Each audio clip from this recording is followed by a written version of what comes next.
এই শোনো না, আমাদের অন্ধবিশ্বাস চ্যানেলটি যারা এখনো সাবস্ক্রাইব করেননি প্লিজ সাবস্ক্রাইব করে দাও। আর অল্প কিছু সাবস্ক্রাইবার হলে 1,00,000 পরিবার হবে। সবাই প্লিজ সাবস্ক্রাইব এবং বেশি বেশি শেয়ার করে দাও প্লিজ। চাচা চাচিরা সবাই কেমন আছেন? সারহান শরীরে কম্পিউটার জুড়ে নেয়, শান্ত কণ্ঠে উত্তর দিল, সবাই ভালো আছে। অরিত্রিকার সাথে দেখা হয়েছে? দুজনের ঝগড়া হয়েছে? আবিরের কণ্ঠ কেমন যেন কৌতুকপূর্ণ শোনালো। সারহানের ভাব মূর্তি পরিবর্তন হলো, বিরক্তির আভাস স্পষ্ট ফুটে উঠল ললাটে। ভরাট কণ্ঠে বলল, আমাকে কি তোর মেয়েদের মতো ঝগড়ুটে মনে হয়? আবির একটু কেসে উঠল, দাঁত কেলিয়ে হেসে আমতা আমতা করে বলল, আমি কখন বললাম তুই ঝগড়ুটে? দুজন যখন দেখা হয় তখনই তো টুকটাক লেগে যায়, তাই বললাম। আচ্ছা বাদ দে। বেয়াদব মেয়ে আজকে আমায় কি বলেছে জানিস? কি বলেছে? আমাকে লেভির মামা বলেছে। আবির বুঝলো না কাহিনী, কৌতূহলী ভাব নিয়ে প্রশ্ন করলো, এই লেভিকে? সারহান চোয়াল শক্ত করে বলল, লেভি অরিত্রিকার বিড়ালের নাম। ও আচ্ছা। আবির মাথা নাড়িয়ে বলল, কিছু খেয়াল করতে কথা গলায় আটকে গেল, চোখ দুটো বিস্ময় বড় হয়ে গেল। এসব কি শুনছে সে? অরিত্রিকা সারহানকে একটা বিড়ালের মামা বানিয়ে দিয়েছে। ভেবে ব্যাট ফেটে হাসি বেরিয়ে আসতে চাইলো, পেটে হাত গুজে হু হা করে হেসে বলল, বলিস কি রে, শেষ পর্যন্ত তুই একটা বিড়ালের মামা হয়ে গেলি? সারহানের মেজাজ বিগড়ে গেল, ধমকে বলল, একদম হাসবি না আবির। আবির কোনো মতে নিজের হাসি থামিয়ে বলল, আচ্ছা আচ্ছা, এমপি সারহান ইয়াদাত চৌধুরীর বিড়ালের মামা হয়ে কেমন বোধ করছেন? তোকে সামনে পেলে পশ্চাৎ দেশে লাথি মারতাম বেয়াদব। সারহান রাগে গজগজ করতে করতে হঠাৎ কল কেটে দেয়। বিরক্তি আর উত্তেজনায় হাতের ফোনটা ছুঁড়ে ফেলে বিছানায়। কপালের শিরাগুলো স্পষ্ট হয়ে উঠেছে, শ্বাস ভারী হয়ে গেছে। আবিরও ঠিক অরিত্রিকার মতো, একই রকম বাচাল, একই রকম জেদি, একই রকম তর্কপ্রিয়। ওদের দুজনের স্বভাব যেন অবিকল। একটা জায়গায় একসঙ্গে রাখলে কেউ বুঝতেই পারবে না যে ওরা ভাই বোন নয়। সারহানের মেজাজ আরো গরম হয়ে ওঠে এই ভেবে। সে গভীর নিঃশ্বাস ফেলে হাত দিয়ে চুলে একবার আঙুল চালিয়ে নেয়। কিছুতেই যেন আজ মেজাজ ঠিক রাখতে পারছে না। মনে হচ্ছে চারপাশের সবকিছু তাকে আরো বেশি ক্ষিপ্ত করে তুলছে। অন্ধকারাচ্ছন্ন রাত পেরিয়ে ধরণীতে নেমেছে ভোরের আবহ। পাখিদের কাকলি ছড়িয়ে পড়েছে চারিদিকে। স্নিগ্ধ শীতের প্রকৃতি যেন ধীরে ধীরে আলোর পরশে জেগে উঠছে। তবে শীতের সকালে 6টা বাজলেও এখন প্রকৃতির বুকে আধারের মায়া পুরোপুরি কাটেনি। অরিত্রিকার ঘুম ভেঙেছে কিছুক্ষণ আগেই। সে এখনো বিছানায় উষ্ণ কম্পিউটার জড়িয়ে আধশোয়া হয়ে আছে। এক হাতে ধরা বই, অন্য হাতে পাতার প্রান্ত ধরে রাখতে রাখতে মনোযোগের সঙ্গে গুঞ্জন করে পড়ছে। গত রাতে ভার্সিটির ক্লাসের পড়া শেষ করতে পারেনি, তাই ঘুম ভেঙে তা পুষিয়ে নেওয়ার চেষ্টা করছে। পাশে লেভি গুটিসুটি মেরে গভীর ঘুমে আচ্ছন্ন। তার ছোট্ট শরীরটা কম্পিউটারের একপাশে মুড়ে রাখা, মুখখানায় প্রশান্তির ছাপ। মাঝে মাঝে আদুরে ভঙ্গিতে নাক ডেকে উঠেছে। অরিত্রিকা প্রায় 1.5 ঘন্টা পড়াশোনা করে কাহিল হয়ে গেছে। চক্ষুদয়ে ভিড় করেছে ঘুম। 2-3 ঘন্টা ঘুমালে হয়তো একটু ভালো লাগবে, কিন্তু এই অকাজ করা যাবে না। এখন ঘুমালে ঘুম ভাঙতে নিশ্চয়ই দুপুর পেরিয়ে যাবে। হতাশায় নিমজ্জিত হয়ে নেমে পড়লো বিছানা থেকে। চপল পায়ে এগিয়ে গেল কাভার্ডের দিকে। কাভার্ড খুলে গরম কাপড় বের করে পরে নিল। নাচনি ভঙ্গিতে এগিয়ে গেল ব্যালকনির দরজার দিকে। দরজা খুলে পা রাখলো ব্যালকনিতে। কয়েক কদম এগিয়ে গ্রিল ধরে বাহিরে তাকালো। কুয়াশায় আচ্ছাদিত হয়ে আছে প্রকৃতি। এখনো সূর্য উদিত হয়নি। আকাশে এই রাতের চাদর গায়ে লুকিয়ে রয়েছে। ভোরের শীতল হাওয়া ছুঁয়ে যাচ্ছে অরিত্রিকার শরীর। মনোমুগ্ধকর দৃশ্য এবং আবহাওয়ায় মন প্রাণ যেন জুড়িয়ে যাচ্ছে। কিছুটা শীত অনুভব হচ্ছে তার। এক ধ্যানে আনমনে তাকিয়ে রইল আবছা কুয়াশায় আচ্ছাদিত গাছপালার দিকে। স্নিগ্ধ প্রকৃতি রুমে মগ্ধ নয়নে উপভোগ করছে। এর শব্দে এসে উচ্চ কণ্ঠে গুনগুন করে গেয়ে উঠল পছন্দসই গান। কত কথা বলা হলো না প্রিয়, কত সূর্যমুখীর মন ভার, আমার শহর জুড়ে কুয়াশা ঘুম, নীরবে জমা ব্যথার পাহাড়, কত পথ হাঁটা বাকি রয়েছে প্রিয়, কত সন্ধ্যের পথ অন্ধকার, হেঁটে চলি আজ যে পথ ধরে, যে পথ আমার একার। কিছুটা দূরের ব্যালকনিতে দাঁড়িয়ে আছে কেউ। স্থির চক্ষুতে এক ধ্যানে তাকে রয়েছে মেলিয়া অবয়বের দিকে। তার কর্ণকুহরে প্রবেশ করছে মেয়েলি সুমধুর কণ্ঠে আনমনে গেয়ে ওঠা গান। অসম্ভব সুন্দর লাগছে গান। মানবটি কিছুটা অবাক হয়েছে। অরিত্রিকা যে এত চমৎকার গান গাইতে পারে তা জানতো না। ভোরের স্নিগ্ধ আবহাওয়া, নিস্তব্ধ প্রকৃতি এবং চমৎকার গানই আজ যেন একটু অন্যরকম দিনের সূচনা। গানের প্রতিটা লাইনে যেন মাধুর্য মিশে আছে। পরিবেশ রোমাঞ্চকর হয়ে উঠেছে। মানবটি বেশ মনোযোগী হয়ে উপভোগ করছে মনোমুগ্ধকর সময়। মানবটি অরিত্রিকার গানে তাল মিলিয়ে অদ্ভুত হেসে শান্ত কণ্ঠে আওড়ালো, কত কথা বলা হলো না প্রিয়, কত পথ বাকি রয়েছে প্রিয়। এতটুকু বলে থেমে যায়। চক্ষুদয় বন্ধ করে নির্মল বাতাসের ঘ্রাণ নেয়। দূর হতে ভেসে আসছে অচেনা কোনো ফুলের সুবাস। ফুলের সুবাসে মম করে উঠল চারিপাশ। মানবটি চক্ষুদয় খুলে তাকায় অরিত্রিকার দিকে। ভোরের আলো ফুটতে শুরু করেছে। আবছা কুয়াশা কিছুটা মিলে গিয়েছে। অন্ধকারাচ্ছন্ন ভাব কেটে গিয়ে পরিষ্কার হয়ে উঠেছে। অরিত্রিকা চঞ্চল দৃষ্টি ঘুরে চক্ষু পেয়েও দৃশ্য উৎফুল্লতার সহিত আশেপাশে তাকিয়ে দেখতে থাকে। পাশের ব্যালকনিটায় কিছুটা দূরে হঠাৎ গোলাপ ফুল গাছে দৃষ্টি আটকে যায়, কিন্তু সেখানে দৃষ্টি স্থায়ী হয় না। পাশের ব্যালকনিতে কারো উপস্থিতি বুঝতে পেরে তাকায় সেদিকে। দুহাত বুকের কাছে গুজে নিশ্চল দাঁড়িয়ে আছে সারহান। তার দৃষ্টি স্থির, শান্ত অথচ তীক্ষ্ণ। মুখবাবে কোনো অতিরিক্ত ভাবের আভাস নেই। স্বাভাবিক গম্ভীর। গানের সুরে ডুবে থাকা অরিত্রিকা হঠাৎই চমকে ওঠে। তার চোখ সরাসরি গিয়ে পড়ে সারহানের দিকে। এই বদমেজাজি মানুষটা কখন যে ব্যালকনিতে এসে দাঁড়িয়েছে সে বিন্দু মাত্র আশা করতে পারেনি। মুহূর্তে বুকের মধ্যে থক করে ওঠে। একটু অস্বস্তিও জাগে। কেন তাকিয়ে আছে ওর দিকে? কিন্তু আজ সে এসব নিয়ে ঝামেলা করতে চায় না। এত সুন্দর একটা সকালে কোনো ঝগড়া, কোনো তর্ক নয়। প্রকৃতির এই মুগ্ধকর আবহাওয়া নষ্ট করতে মন চায় না তার। তাই নিজের স্বভাব সুলভ উল্টাপাল্টা কথা না বলে শান্ত থাকার কঠিন চেষ্টা চালিয়ে যায় অরিত্রিকা। অরিত্রিকা দ্রুত নিজেকে সামলে নেয়। এলোমেলো চুলগুলো কানের পাশে গুজে নিয়ে চোখের সামনে দাঁড়িয়ে থাকা মানুষটির দিকে তাকায়। স্বাভাবিক থাকার চেষ্টা করলেও কণ্ঠে অদৃশ্য সংকোচ লুকিয়ে থাকে। ধীর গলায় শুধায়, সারহান ভাই, আপনি কখন এসেছেন ব্যালকনিতে? সারহান এক মুহূর্ত চোখ থেকে স্থির দৃষ্টিতে অরিত্রিকার দিকে তাকিয়ে থাকে। মুখভাবে কোনো অতিরঞ্জিত ভাব নেই। কণ্ঠস্বরের শীতল দৃঢ়তা এনে বলে, তুই যখন গান গাইছিলি তখন। আমার গান গাওয়ার জন্য আপনার ঘুম ভেঙে গেছে। সরি সারহান ভাই। অরিত্রিকার কণ্ঠে অনুতপ্ততার রেশ।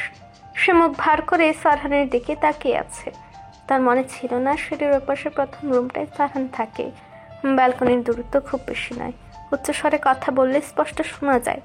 সারহান শান্ত কণ্ঠে বলল, ইটস ওকে। সারহানের কণ্ঠস্বর আজ অন্যরকম শোনালো। কেমন যেন অতি শান্ত আর অবিশ্বাস্য রকমের স্বাভাবিক, যা মোটেও স্বাভাবিক বিষয় নয়। অরিত্রিকা সৌজন্যমূলক হাসলো শুধু। দৃষ্টি ফিরিয়ে গোলাপ গাছের দিকে নিবদ্ধ করলো। একটা গাছে প্রায় 15 থেকে 20টা হালকা গোলাপি রঙের গোলাপ ফুটেছে।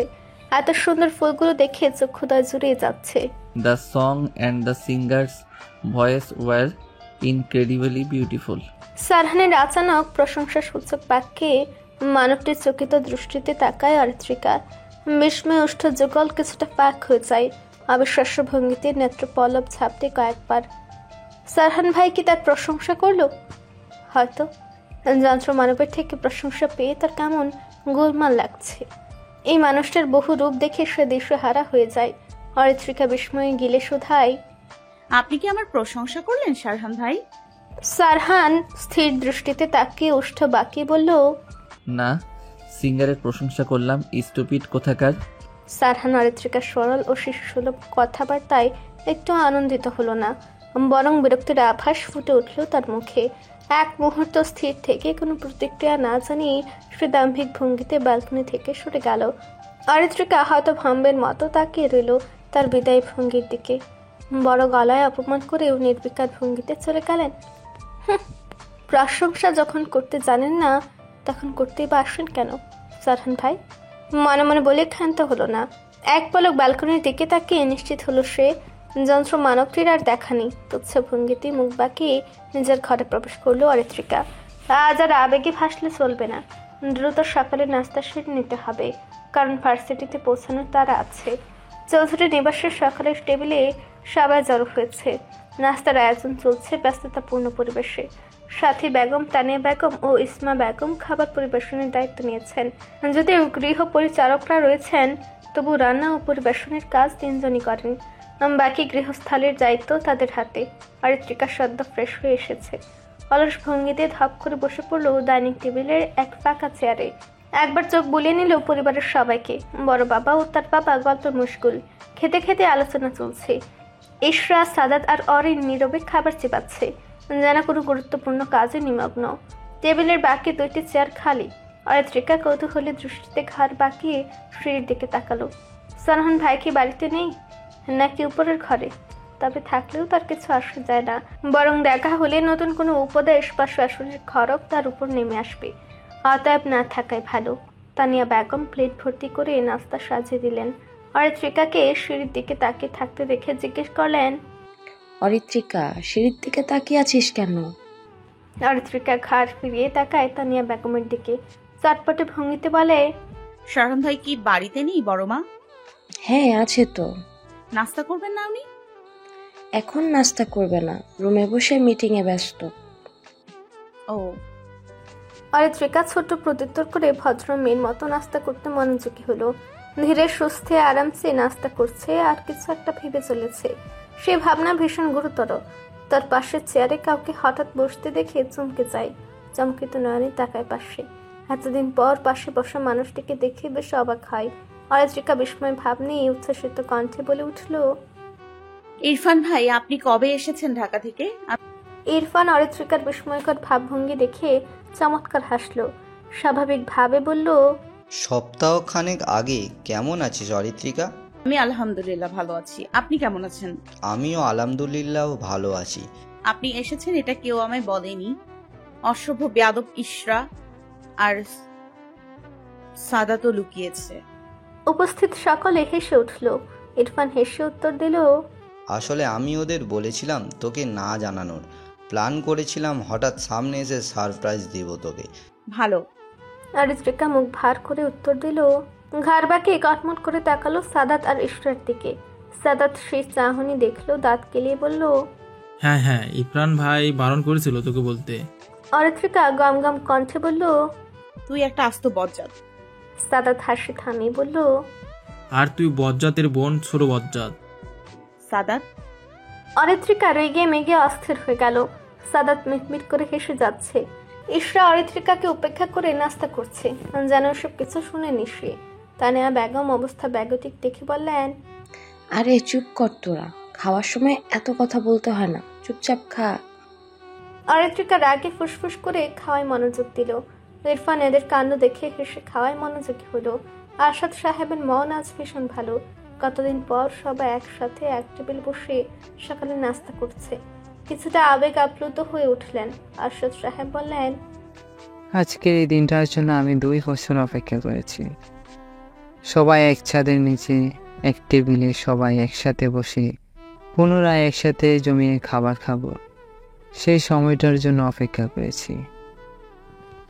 আজ সেই সময়টা আসলো। আজমল সাহেব হেসে বললেন, ভাই সাহেব, এসব ভেবে আর নিজেকে কষ্ট বাড়াবেন না। আমার আর কোনো কষ্ট নেই, তোমরা সবাই চলে এসেছো, আর কোনো কিছুর দরকার নেই আমার।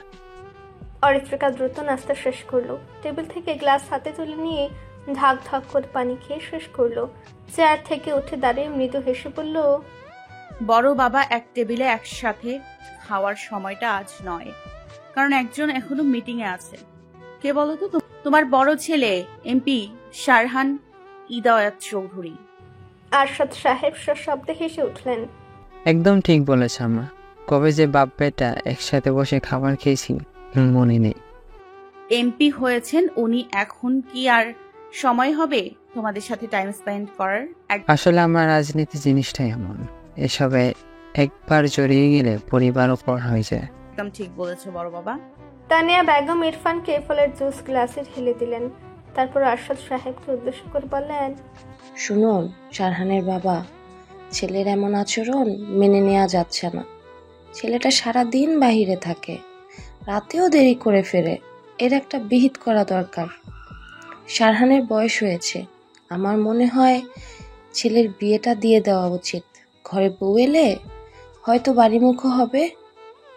আজমল সাহেব একটু মজা করে বলে উঠলেন, ভাই সাহেব, আপনার মনে আছে আপনি ঠিক শারহানের মতো রাজনীতি করতেন, দিনরাত ভুলে পড়ে থাকতেন পার্টি অফিসে। বাবা এসব দেখে বেশ হতাশ হয়েছিল, তাই তিনি সিদ্ধান্ত নিয়েছিলেন আপনাকে দ্রুত বিয়ে দেওয়ার জন্য। আপনি তখন বিয়ে করবেন না, তাই বাড়িতে ফেরা বন্ধ করে দিয়েছিলেন।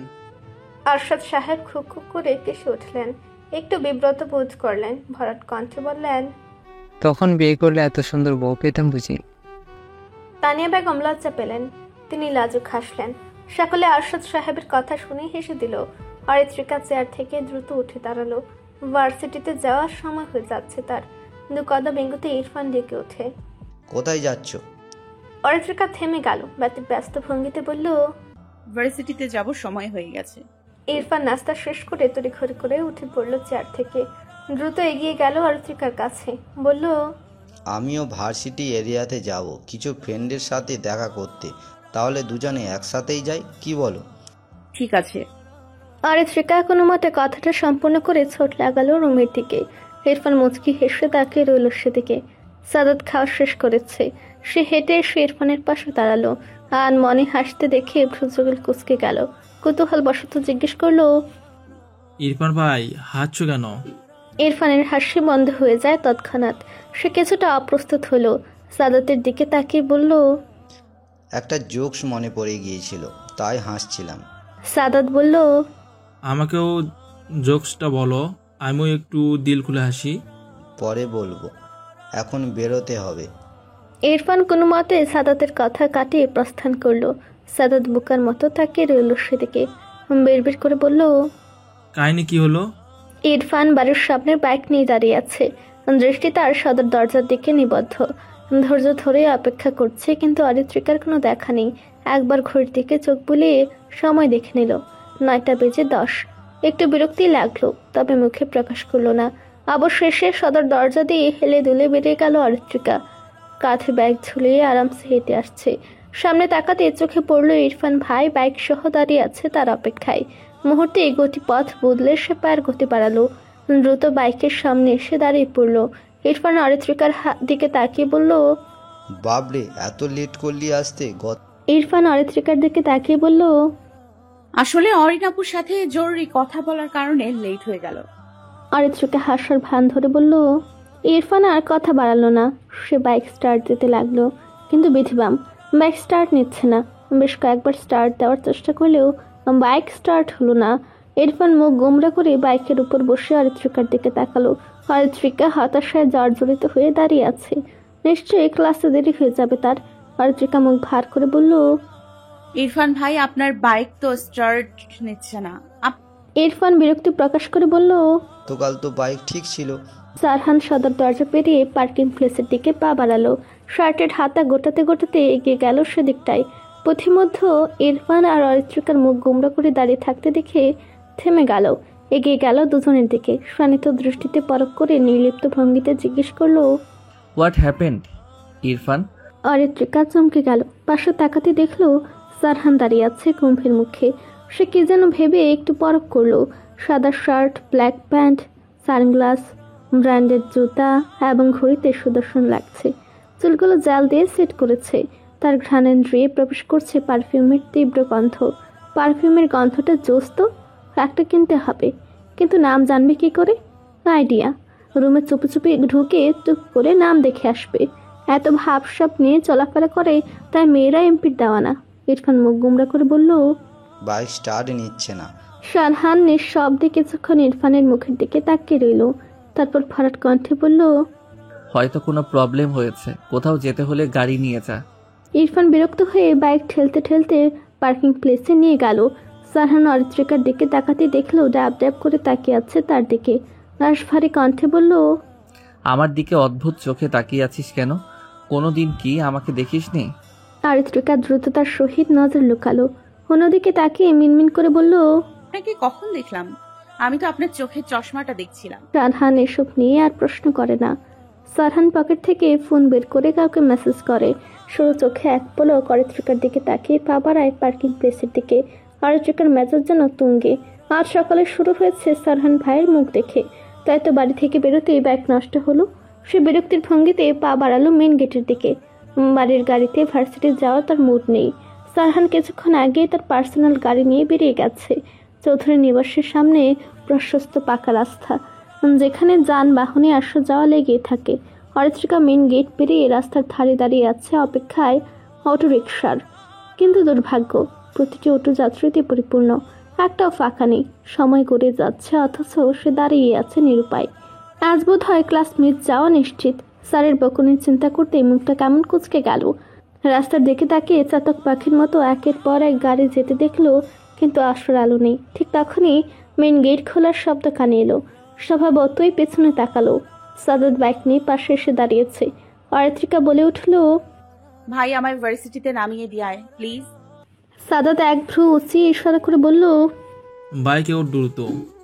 অরিত্রিকা মৃদু হেসে তড়ি করে বসে পড়লো বাইকে, বলল, চল এবার। সাদাত বাইকে স্টার্ট দিয়ে চলল ভার্সিটির দিকে। জনমানুষে পরিপূর্ণ ব্যস্ত রাস্তার দৃষ্টি ফেলে, গার্লফ্রেন্ডের সাথে কথা বাদ দিয়ে ভার্সিটিতে রাখতে যাচ্ছি তোকে।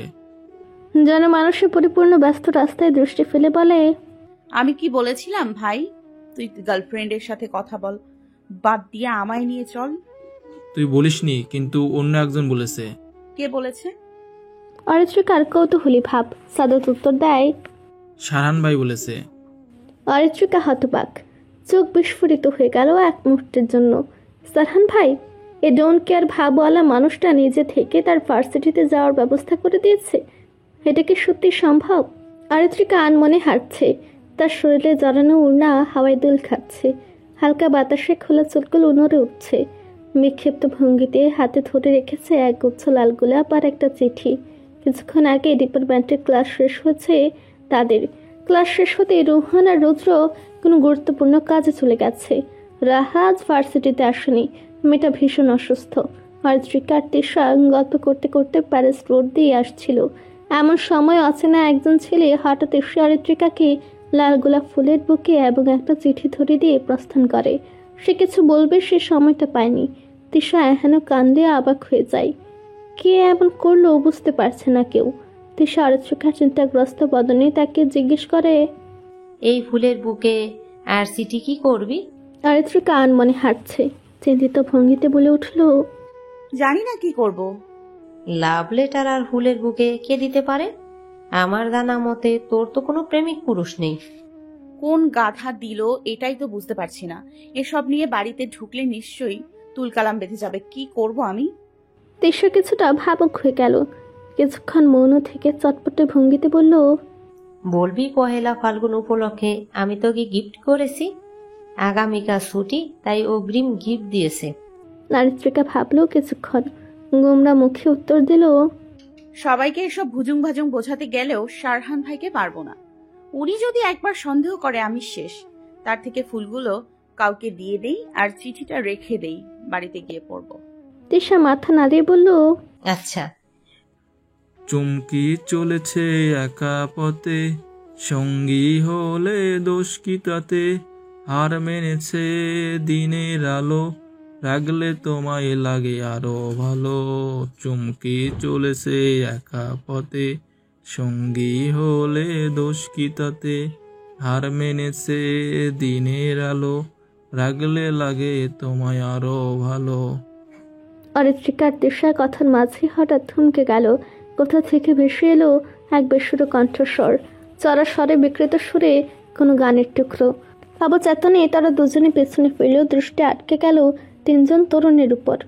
ভার্সিটির আম বাগানের পাশে তিনটি বাইকের গায়ে হেলান দিয়ে দাঁড়িয়ে আছে তারা।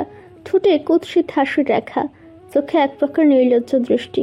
তাদের চেহারায় ছড়িয়ে রয়েছে বখাটেপনার স্পষ্ট ছাপ। রঙিন শার্টের উদ্ভট বাহার, চোখে কালো চশমার আড়াল, গলায় ঝুলছে সাদা চেইন আর হাতে বাঁধা কালো ফিতে। তাদের চাহনিতে এমন দৃষ্টিভঙ্গি যা অরিত্রিকা আর তিশার শরীরে বিদ্যুতের মতো কাঁপন ধরিয়ে দেয়। আর কারা তা বুঝতে দেরি হলো না। রাজশাহীর স্থানীয় বখাটে গোষ্ঠীর সদস্য এরা। এই শহরের অন্ধকার অলিগলিতে যারা চুপির সারে মেয়েদের পথ আগলে দাঁড়ায় এবং বিকৃত আনন্দে তাদের উত্ত্যক্ত করে। অরিত্রিকা আর তিশা পরস্পরের চোখের ভাষা পড়ল। এখানে প্রতিবাদ করার অর্থ নেই। এসব মানুষকে কিছু বলা মানে অহেতুক ঝামেলা ডেকে আনা। তাই তারা কোনো প্রতিক্রিয়া না দেখিয়েই নাক মুখ কুচকে এগিয়ে চলল সামনের পথে, দ্রুত এবং নিশ্চুপ ভঙ্গিতে। ও সুন্দরী, আমাদের পাত্তা নিয়ে দিয়ে কোথায় যাও? বাঘাটে একজনের কণ্ঠস্বর হতে ভেসে আসা কথাগুলো কর্ণকুহরে প্রবেশ করতে অরিত্রিকার মেজাজ বিগড়ে যায়। পিছু ফিরে কটমট করে তাকায় তিনজনের দিকে। বাঘাটেরা শব্দে হেসে উঠল। তেসরাও ভয়ার্ত দৃষ্টিতে তাকায় পিছনে। অরিত্রিকার এক হাত চেপে ধরল, ধীর কণ্ঠে বলল, বোন চল এখান থেকে, এদের সাথে লাগতে যাস না। অরিত্রিকা ক্রোধে গজগজ করে বলল, এদের তিনজনের মাথা ফাটিয়ে দিতে হচ্ছে, জানোয়ারগুলো। চল। অরিত্রিকা তেসরার কথা শুনল না। ক্রোধে জর্জরিত হয়ে বাঘাটেদের উচ্চ স্বরে বলে উঠল, ভরা ক্যাম্পাসে ইভটিজিং করছিস? যদি চিৎকার করি তোদের কি হবে ভেবে দেখেছিস? তিনজন অট্ট হাসিতে ফেটে পড়ল, যেন মজার কোনো কথা শুনেছে তারা। তাদের মধ্যে একজন বলে জঘন্য ইঙ্গিতে বলে উঠল, আরে আরে ভয় দেখাচ্ছ কেন? আমরা তো ভয় পেয়ে গেলাম। ওমাগো, কে কোথায় আছো, বাঁচাও। পরক্ষণে দাঁত কেলিয়ে বলল, তোমার আগে চেহারাটা ভালো লাগছে না দেখতে, আসো আমাদের কাছে একটু শুয়ে দেই, তখন দেখবে রাগে চেহারা লজ্জায় লাল হয়ে যাবে। তোমাদের হট পিকার দেখে কন্ট্রোল করতে পারছি না। অরিত্রিকার গা গলিয়ে উঠল, রাগে খুবই ফুঁসে উঠেছে সে। হাতে থাকা ফুলের বুকেটা ছুঁড়ে মারল বাঘাটে তিনজন ছেলের দিকে। দূরত্ব বেশি না হওয়ায় সরাসরি একজনের মাথায় গিয়ে পড়ল। ছেলেটা মৃদু চিৎকার দিয়ে উঠল। তিনজনই হতচকিত হয়ে গেল মুহূর্তেই। তিসরা একটু চমকে উঠল, ভারত কণ্ঠে বলল, বোন এইটা তুই কি করলি? পালা দ্রুত। অরিত্রিকার মন চাচ্ছে ছেলেগুলোকে জুতার বাড়ি মারতে, কিন্তু এখন আর এক মুহূর্ত দাঁড়ানো যাবে না। দাঁড়ালে ঝামেলায় পড়তে হবে। সে তিসার হাত ধরে দ্রুত হাঁটতে লাগলো। এমন সময় পেছন থেকে কেউ একজন অরিত্রিকার হাত চেপে ধরেছে। আতঙ্কিত দৃষ্টিতে ঘাড় বাঁকিয়ে পেছনে তাকায়। রাগান্বিত ভঙ্গিতে বাঘাটেদের একজন এসে তার হাত ধরেছে। বাঘাটে ছেলেটি রাগান্বিত দৃষ্টিতে তাকিয়ে বলল, তোর এত সাহস আমার বন্ধুর গায়ে ফুলের বুকে ছুঁড়ে মারছিস? তিসার শরীর থর থর করে কাঁপছে। ভয় তার সমস্ত সত্তা গ্রাস করে ফেলেছে। গলা শুকিয়ে কাঠ হয়ে গেছে। গলা থেকে এক ফোঁটা শব্দ বের হবে না। সে চারপাশে তাকায়, কিন্তু তেমন কাউকে দেখতে পায় না। জায়গাটা এমনিতেই নির্জন থাকে। আজও তার ব্যতিক্রম হয়নি। অরিত্রিকা নিজের শির দ্বারা সোজা রাখার প্রাণপণ চেষ্টা করছে। ভেতরে ভেতরে ভয় যেন বরফের মতো জমে যাচ্ছে তার শিরায় উপশিরায়, কিন্তু সে তা প্রকাশ করবে না। তার চোখ তীক্ষ্ণ ও মাথা কাজ করছে দ্রুত। পালানোর কোনো উপায় আছে কি? কেউ কি আসছে দূরে? সে শক্ত করে নিজের হাত ছাড়ানোর চেষ্টা করলো, কিন্তু ছেলেটা তার মুঠি আরো দৃঢ় করলো। এবার জোরে টান দিয়ে অরিত্রিকাকে আম বাগানের দিকে টেনে নিতে লাগলো। তার কুৎসিত ঠোঁট থেকে বেরিয়ে এলো বিষাক্ত হিসের স্বর, তোর সাহস আজ আমরা দেখে ছাড়বো, শালী কোথাকার। অরিত্রিকা ব্যথায় কুচকে যাওয়া মুখে তিরিক্ষি মেজাজে বলল, আমি কিন্তু চিৎকার করব। কর। অরিত্রিকার অবস্থা বেহাল। কি করবে সে বুঝতে পারছে না। প্রায় সন্ধ্যা হয়ে আসছে ধরণীতে, অথচ কি এক ফ্যাসাদে জুড়ে গেল। সে তিসার দিকে তাকালো, ইশারা করলো চিৎকার করার জন্য। তিসা সে ইশারা বুঝতে পারলো। চিৎকার করতে যাবে এমন সময় আরেকজন ছেলে সে সামনে দাঁড়ালো। সে ছেলেটির হাতে চকচক করছে চাকু। অরিত্রিকার তিসা দুজনে চমকে উঠলো। অরিত্রিকার হাত পা ছুড়ে কান্না করতে ইচ্ছে করছে। কেন যে এই কুত্তাগুলোর সাথে লাগতে গিয়েছিল? তিসার কথা কেন যে শুনলো না? শুনলে হয়তো এই মুসিবত আসতো না। এসব চিন্তা ভাবনার মাঝে চাকু হাতে ছেলেটি কারো শক্তপোক্ত হাতের মার খেয়ে লুটিয়ে পড়লো রাস্তায়। চাকু ছুটে গিয়ে পড়লো কিছুটা দূরে। অরিত্রিকার আর তিসা আটকে উঠল। দ্রুততার সহিত সামনে তাকালো। দৃষ্টি স্থির হলো এক অচেনা মানবের দিকে। দৃষ্টি কঠোর এবং রক্তাভ, চোয়াল অতিশয় শক্ত। ইতিমধ্যে অরিত্রিকার হাত থরথরে কেঁপে উঠে ছেড়ে দিয়েছে ছেলেটি। আতঙ্কিত দৃষ্টিতে তাকিয়ে ছুট লাগালো পেছনের দিকে, কিন্তু বেশি দূর যেতে পারল না। তার আগে অচেনা মানবটি বাঘাটে ছেলেটার শার্ট পেছন থেকে ধরে সামনে ঘুরিয়ে বেদম কেলানি দিতে লাগলো। অরিত্রিকা রিসরা ভয়ে সিটিয়ে একপাশে চুপচাপ দাঁড়িয়ে আছে। হতভম্বের ন্যায় সামনে ঘটে যাওয়া কাহিনী দেখছে। এসব কি হচ্ছে কিছু বুঝতে পারছে না। অচেনা মানবটি রাস্তায় ব্যথায় চিৎকারকৃত ছেলের দুটোকে উদ্ভ্রান্তের মতো লাঠি মারছে। ছেলেগুলোর অবস্থা খুবই খারাপ। ব্যথায় গুঙ্গিয়ে গুঙ্গিয়ে উঠছে। নাক মুখে পেটে রক্ত গলিয়ে পড়ছে। অচেনা মানবটি হাত শান্ত হয়ে যায়। হাত দ্বারা ইশারা করে কাউকে। চারজন লোক ছুটে আসে দ্রুত। আহত দুজন বাঘাটিকে ধরে কোথাও নিয়ে যেতে থাকে। মানবটি আশেপাশে সরদৃষ্টিতে তাকিয়ে আরেকজনকে খুঁজতে থাকে, কিন্তু পায় না খুঁজে। বুঝতে পারে পালিয়েছে। ভেবে দীর্ঘশ্বাস ফেলে। সে অনেকটা হাঁপিয়ে গেছে। ঘাড় বাঁকিয়ে পেছন ফিরে এগিয়ে যায় অরিত্রিকা আর তিসার দিকে। মানবটি এসে দাঁড়ায় দুজনের সামনে, বুকে 2 হাত গুজে শান্ত কণ্ঠে বলে ওঠে, আপনারা ঠিক আছেন? অরিত্রিকা অপ্রস্তুত ভঙ্গিতে মাথা নাড়ে মিনমিন করে বলল, আমরা ঠিক আছি। ও মানবটি অদ্ভুত হাসলো, কণ্ঠ খাদে নামিয়ে বলল, সাবধানে চলাচল করবেন মিস, বলা যায় না কখন কোনো অঘটন ঘটে যেতে পারে। আজ আমি না আসলে আপনাদের কি হতো ভাবতে পারছেন? অরিত্রিকা দ্বিধাগ্রস্ত মুখশ্রীতে ভালোভাবে তাকালো দণ্ডায়মান মানবটির দিকে। চেহারা এবং পোশাকে আভিজাত্যের ভাঁজ ফুটে উঠেছে। এক কথায় সুদর্শন বলা যায়। দেখে মনে হচ্ছে কোনো ভদ্র পরিবারের ছেলে। মানবটি তীক্ষ্ণ দৃষ্টিতে অবলোকন করলো অরিত্রিকা আর তিশাকে। দুজনই অদ্ভুত দৃষ্টিভঙ্গি প্রদর্শিত করছে। তা দেখে উষ্ঠ কোণে মৃদু হাসি ফুটিয়ে তুলল। শান্ত কণ্ঠে নিজের পরিচয় বলল, নিয়মিত ভালোবাসার গল্প শুনতে এবং পড়তে আমাদের অন্ধবিশ্বাস চ্যানেলটি সাবস্ক্রাইব করে পাশে থাকা বেল আইকনটি ক্লিক করুন। ধন্যবাদ সবাইকে।